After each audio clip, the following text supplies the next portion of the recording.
మొక్కజొన్న కంకుల చాటున యూరియా బస్తాను ఇద్దరు యువకులు బైక్ పై ఎత్తుకెళ్లిన వింత ఘటన కామారెడ్డి జిల్లా బిక్కనూరు మండలం రామేశ్వరపల్లి గ్రామంలో చోటు చేసుకుంది. రామేశ్వరపల్లి గ్రామానికి చెందిన తక్కళ్ల గంగారెడ్డికి యూరియా లభించకపోవడంతో తనకు తెలిసిన వారి వద్ద నుంచి ఒక సంచి యూరియా బస్తాను చేబదులుగా తీసుకుని తన మొక్కజొన్న పంటకు చల్లడం కోసం వ్యవసాయ బావి వద్ద వేశాడు. ఈ క్రమంలో పని మీద ఇంటికి వెళ్లి తిరిగి బావి వద్దకు వచ్చేసరికి యూరియా బస్తా మాయమైంది. దీంతో షాకుకు గురైన రైతు గంగారెడ్డికి ఏం చేయాలో అర్థం కాక తల పట్టుకున్నాడు. చివరకు చేసేదేమీ లేక ఇంటికి వెళ్తూ తన తోటి మిత్రులకు విషయం తెలిపాడు. దీంతో గుర్తు తెలియని యువకులు ఇద్దరు మొక్కజొన్న కంకులను టోల్ ప్లాజా వైపు బైక్ పై పట్టుకుని వెళ్లారని వారు చెప్పడంతో ఏమాత్రం ఆలస్యం చేయకుండా వెంటనే ప్లాజా వద్దకు చేరుకుని సీసీ ఫుటేజ్ ను పరిశీలించారు.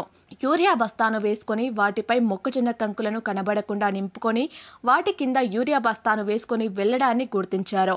సీసీ ఫుటేజ్ ను డౌన్లోడ్ చేసుకుని వాట్సాప్ గ్రూపులో పోస్ట్ చేశాడు. దీంతో ఈ ఇష్యూ తెగ వైరల్ కావడంతో విషయం తెలుసుకున్న యువకులు చోరీ చేసి తీసుకెళ్లిన యూరియా బస్తాను వాపస్ తీసుకొచ్చి రైతుకు అందజేసి క్షమాపణ కోరారు.